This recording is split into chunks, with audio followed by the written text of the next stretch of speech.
आप देख रहे हैं YouTube चैनल टेट गुरु मंत्र। जी हाँ दोस्तों, सुप्रीम कोर्ट का बड़ा फैसला अब तय करेगा 98 लाख शिक्षकों का भविष्य। जैसा कि 1 सितंबर 2025 को सुप्रीम कोर्ट ने कह दिया था कि सभी अध्यापकों को जो सेवारत हैं उनको टीईटी पास करना आवश्यक है। अर्थात सुप्रीम कोर्ट में जो लंबित पुनर्विचार याचिका ने देश भर के 98 लाख शिक्षकों के उम्मीदें जगा दी है। अदालत के हालिया आदेश के बाद अब सभी शिक्षकों की निगाहें टीईटी पास करने पर अनिवार्य हो गया है। शिक्षकों टीईटी पास करना अनिवार्य हो गया है, जिस लाखों शिक्षक प्रभावित हो रहे हैं। इस फैसले से नाराज लगभग कई शिक्षक संगठनों और राज्य सरकारों ने न्यायालय में पुनर्विचार याचिकाएं दाखिल की है। मैं आपको बता दूं कि इस समय तक लगभग 7 पुनर्विचार याचिका दाखिल हो गई है और सबकी निगाहें इसी पर टिकी हुई है। जी हाँ दोस्तों, सुप्रीम कोर्ट में यह बड़ा मामला सामने आया है। सुप्रीम कोर्ट के आदेश के बाद शिक्षकों ने 2017 में आरटीआई अधिनियम में किए गए संशोधन को चुनौती दी है।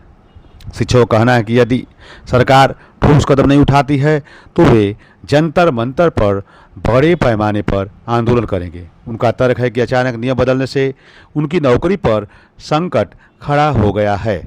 याचिका खारिज हुई तो 98 लाख शिक्षकों पर खतरा उत्पन्न हो सकता है। विशेषज्ञों का मानना है कि यदि सरकार और शिक्षकों की पुनर्विचार याचिका खारिज कर दी जाती है तो पूरे देश में 98 लाख शिक्षकों पर टीईटी पास करने का नियम लागू हो जाएगा। सिर्फ उत्तर प्रदेश में ही करीब 1,86,000 शिक्षक इस फैसले से प्रभावित होंगे। प्रभावित होने वालों में बीएड, बीपीएड और पुराने बीटीसी धारक शिक्षक शामिल होंगे। वहीं मृतकाश्रित कोटे से चयनित इंटरमीडिएट योग्यता वाले शिक्षक भी इसके दायरे में आ जाएंगे, अर्थात उनको भी टीईटी पास करना अनिवार्य हो जाएगा। इसमें एनसीटी की भूमिका बहुत महत्वपूर्ण होगी। विशेषज्ञों के अनुसार राहत तभी मिल सकती है जब NCT RT right to education अधिनियम की धारा 23(2) की स्पष्ट व्याख्या करे। यदि एनसीटी पुराने शिक्षकों को 2010 से पहले टीईटी पास करने की अनिवार्यता को हटा देती है तो याचिका में संशोधन की संभावना बनी रहेगी। पुनर्विचार याचिका की क्या प्रक्रिया है जानते हैं। पुनर्विचार याचिका पहले जजों के चैम्बर में जाती है। यदि न्यायालय को कोर्ट को इसमें नए तथ्य या साक्ष्य मिलते हैं तो इसे ओपन कोर्ट में सुनवाई के लिए लाया जाता है, अन्यथा चैम्बर में भी खारिज कर दिया जाता है। इस प्रक्रिया में जो अधिवक्ता होते हैं अर्थात जो वकील होते हैं, उन अधिवक्ताओं को मौखिक बहस का अवसर नहीं मिलता और निर्णय जजमेंट पूरी लिखित याचिका पर आधारित होता है।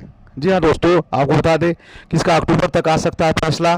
कानूनी जानकारों का अनुमान है कि अक्टूबर तक सुप्रीम कोर्ट इस पुनर्विचार याचिका पर अपना फैसला सुना सकता है। यदि याचिका खारिज होती है तो लाखों शिक्षकों को टीईटी पास करना अनिवार्य या कंपलसरी हो जाएगा। वहीं शिक्षक संगठनों ने चेतावनी दी है कि यदि उन्हें राहत नहीं मिलती है तो वे बड़े स्तर पर आंदोलन करने और अपनी नौकरी की सुरक्षा के लिए सड़कों पर उतरने को मजबूर हो जाएंगे। आइए अब देखते हैं क्या फैसला। आप शिक्षक साथियों से मैं एक ही बात कहना चाहूँगा अंत में कि वह पथ क्या पथि कुशलता क्या, जिस पथ में बिखरे सूल न हो, नाविक की धैर्य परीक्षा क्या, जब धाराएं प्रतिकूल न हो। यह आपके लिए प्रतिकूल परिस्थिति है और यह मान कर चलिए 120%, 400% कि आपको टीईटी की वजह से सरकार नौकरी से बाहर नहीं निकालेगी। यह हमारा भारतीय संविधान कहता है, क्योंकि एनसीटी का गलत व्याख्या हो गया है।